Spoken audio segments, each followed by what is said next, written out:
খবর বের হয়েছে, বাংলাদেশিদের সব ধরনের ভারতীয় ভিসা মিলবে এপ্রিল থেকেই। আচ্ছা আচ্ছা, আমি তো এখন ভারতে আছি এবং পশ্চিমবঙ্গেই আছি। আমার কাছে যেটা মনে হয়, এখানে যে আগামী এপ্রিলেই মনে হয় যে এখানে ওই যে বিধানসভা নির্বাচন হবে। অত খবর টবর আমি নেই না, কিন্তু আমার যেটা মনে হয়, আপনারা আবার মনে করেন না, আমার ভিডিওগুলো কিন্তু থিম ভিত্তিক বোঝেন তো। আমি জাস্ট একটা কনসাইজ মেসেজ দিতে চাই, এবং সেটাই হলো এখানে গুরুত্বপূর্ণ। এখানে আপনাদের দেশে ওই পশ্চিমবঙ্গে কবে কয় তারিখে ভাই ইলেকশন, ভাই এত খবর তো আমার রাখার দরকার নেই। অনেকে আসলে এই জিনিসগুলো বোঝে না। আমার প্রত্যেকটা ভিডিও থিম ভিত্তিক। I just want give you a specific message, and that's the motto of my video. Okay, যাই হোক, আমার ধারণা যে এই পশ্চিমবঙ্গের এই বিধানসভা ইলেকশনের আগ পর্যন্ত বাংলাদেশিদেরকে যে গণহারে ওই যে ট্যুরিস্ট ভিসা এটা দিবে বলে আমার অন্তত মনে হয় না। কারণ কেন্দ্রীয় সরকারের প্রতীতি জন্মেছে। তারা মনে করে যে বাংলাদেশ থেকে হাজারে হাজার না লাখে লাখে লোকজন আসবে, এবং ওই যে বিধানসভা ইলেকশনে তারা ওই বাংলাদেশের এই যে ভোটার হিসাবে এই পশ্চিমবঙ্গের এখানে ভোটার হিসেবে ভোট দিবে। আমি জানি না আসলে দিবে কিনা, দিলে দিতেও পারে, নাও পারে, আই ডোন্ট নো। কিন্তু তারপরে কেন্দ্রীয় সরকার মনে করছে এরকমই। এবং এখানে এখন আপাতত যে SIR চলে, SIR মানে কারা এই জায়গার অরিজিনাল বাসিন্দা, তাদের বাপদাদা 14 পুরুষ সেই দেশের বাসিন্দা কিনা ইত্যাদি পরীক্ষা নিরীক্ষা করে তাদেরকে কি করবে, চূড়ান্ত রকমভাবে ভোটার লিস্টে নাম তালিকাভুক্ত করবে, এবং আগামী কয়েকদিনের মধ্যে মনে হয় যে এটা তালিকা প্রকাশ করবে। এবং তাতে মনে হয় যে এই পশ্চিমবঙ্গের মুসলিম ভোটারদের অনেকেই বাদ পড়বে, এবং তখন এরা তো রাস্তায় নেমে জিহাদ ঘোষণা করবে। And then how the government will face them, that's the question. কিন্তু ওইটাও আমার কোনো ফ্যাক্টর নেই। এখানে ভোট হলো আর হলো না, অথবা কে কাকে ভোট দিলে, does not matter, it does not concern me. My only concern is issuing visa for Bangladeshi citizens. এপ্রিলে ভিসা চালু করুক অথবা মেতে চালু করুক, ইট ডাজন্ট ম্যাটার। এতদিনে তো এই গত দেড় বছরে তো এই ভারত সরকার বুঝে গেছে যে বাংলাদেশি মুমিন মুসলমান কী পরিমাণ ভারতকে ঘৃণা করে, তাই না? যদি এইটা তাদের মাথায় আসে, দেন আমি কিন্তু অতীতে আরও কয়েকটা ভিডিও করেছি এবং সেখানে কিন্তু সাজেশান দিয়েছি। অবশ্যই তাদের সোশ্যাল মিডিয়ার যে লিঙ্ক আছে এইগুলা কিন্তু ভিসা অ্যাপ্লিকেশন অ্যাড করতে হবে, so that the visa officer can check which people are applying Indian visa. If they hate India or if they publish any post against India, they should be rejected. Their visa will not be approved.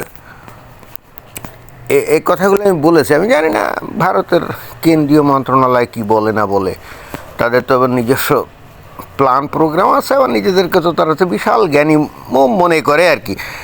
এটা আসলে মুশকিল।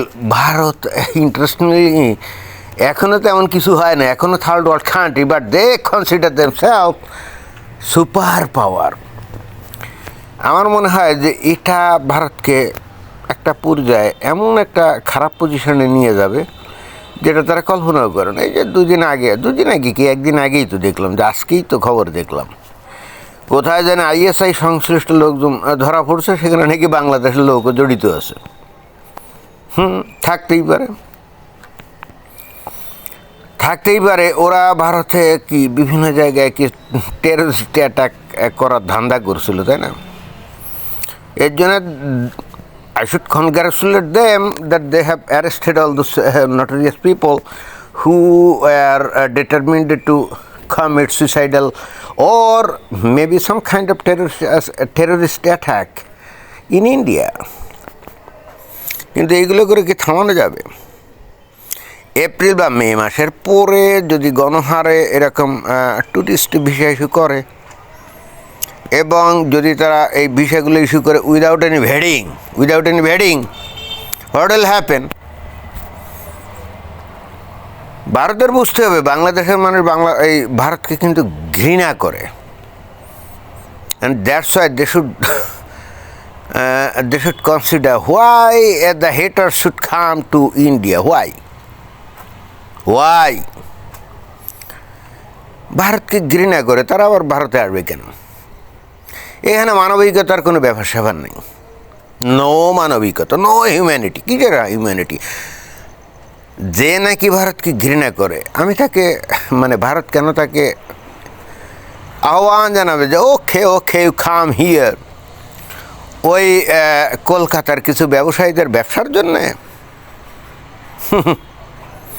That will B A suicidal, that will be actually A suicide. ভারতের কিছু ব্যবসায়ীর জন্য ওই বাংলাদেশের গণমানুষের জন্য ভিসা ওপেন করা কোনোভাবেই উচিত হবে না। strictly should be vetting, and who will be approved? Only who has no any historical record of heading India. Yes, they should be approved for Indian visa. ভারতের বুঝতে হবে যে বাংলাদেশ তো একটা অত্যন্ত জনবহুল দেশ, তাই না? ওখানে বেড়ানোর তেমন কোনো জায়গা নাই। আগেও একটা ভিডিওতে আমি বলেছি যে কক্সবাজার বা কুয়াকাটা বা রাঙ্গামাটি, এত মানুষ সেখানে যায়। আমি নিজে কক্সবাজার একসময় চাকরি করতাম, তখন অবশ্য এত ভিড় ভাটা ছিল না। সন্ধ্যার পরে কক্সবাজার গিয়ে সেখানে আমি কী করতাম, ওই যে সি বিচে হাঁটাহাঁটি করতাম, কত মজা লাগতো। লাল লাল কাঁকড়া, ওইগুলার পিছনে দৌড়াদৌড়ি করতাম, কি আনন্দ আকাশে বাতাসে। But now the situation is very different, because a lot of people go there just to enjoy some fresh air or to enjoy some entertainment there, but actually it's not possible. Why? It's because a lot of people go there. মনে হয় যেন রাজনৈতিক কোনো সভা সমিতি চলছে অথবা ওয়াজ মাহফিল হচ্ছে, হাজারে হাজারে কাতারে লোক ওখানে জড়ো হয়েছে, বুঝছেন? ওই জন্যই ওরা ভারতে আসে, বুঝছেন?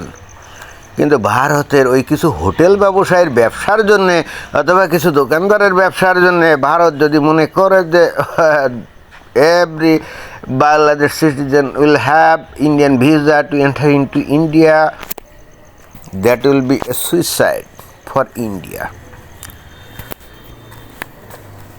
আমি বুঝাতে পারলাম কিনা আমি জানি না।